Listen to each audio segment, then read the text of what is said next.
সাধারণতন্ত্র দিবস উপলক্ষে রাষ্ট্রপতি ভবনে রিপাবলিক ডে অ্যাট হোম 2026 অনুষ্ঠানে আইআইটি খড়গপুরের অধিকর্তা অধ্যাপক সুমন চক্রবর্তীকে আমন্ত্রণ জানানো হয়েছে।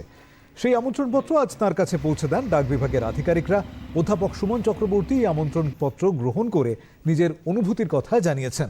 ভারতীয় ডাক বিভাগের পক্ষ থেকে খড়গপুর ডেলিভারি সেন্টারের ম্যানেজার প্রদীপ দত্ত নিজের উপলব্ধির কথা জানান।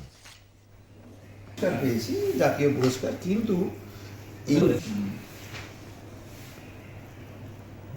মাননীয় রাষ্ট্রপতির থেকে একটি পত্র এসছে, এটা বললে জিনিসটাকে বোঝানো যাবে না। তার কারণ হচ্ছে যে এটা একটা পার্সেল, যেই পার্সেলটার ভিতরে এমন একটা ভাবে এই আমন্ত্রণ পত্র তার সাথে আনুষঙ্গিক জিনিসপত্র নিয়ে সাজানো, এবং সেখানে একটা ব্যক্তিগত আমন্ত্রণ পত্র, যেটা 26শে জানুয়ারি আমাদের প্রজাতন্ত্র দিবসে ওনার বাসভবনে বিকালে একটি আমন্ত্রণ।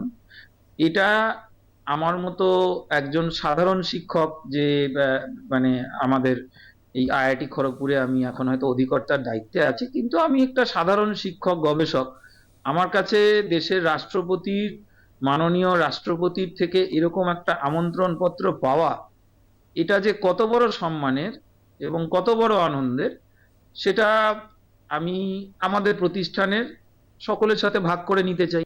মহামহিম রাষ্ট্রপতি ভবনের তরফ থেকে সারা ভারতবর্ষব্যাপী প্রায় 250 জন খুবই বিশিষ্ট নাগরিক এবং স্কলার্স, যারা বিভিন্ন ফিল্ডে তাদের প্রাতিষ্ঠানিক যে উৎকর্ষতা দেখিয়েছেন, সেই ধরনের বিশিষ্ট মানুষদেরকে আমন্ত্রণপত্র জানিয়েছেন। আমরা ভারতীয় ডাক বিভাগ খুব গর্বিত অনুভব করছি যে এই গুরু দায়িত্বটি রাষ্ট্রপতি ভবন থেকে আমাদের ভারতীয় ডাক বিভাগকে দেওয়া হয়েছে। ঠিক একইভাবে আমাদের পশ্চিম মেদিনীপুর ডিভিশনে আমাদের গর্বের প্রতিষ্ঠান আইআইটি খড়গপুরের ডাইরেক্টর অধ্যাপক সুমন চক্রবর্তীর হাতে আজ আমরা এই ধরনেরই একটি ইনভাইটেশন কার্ড ওনার হাতে পৌঁছে দিয়েছি।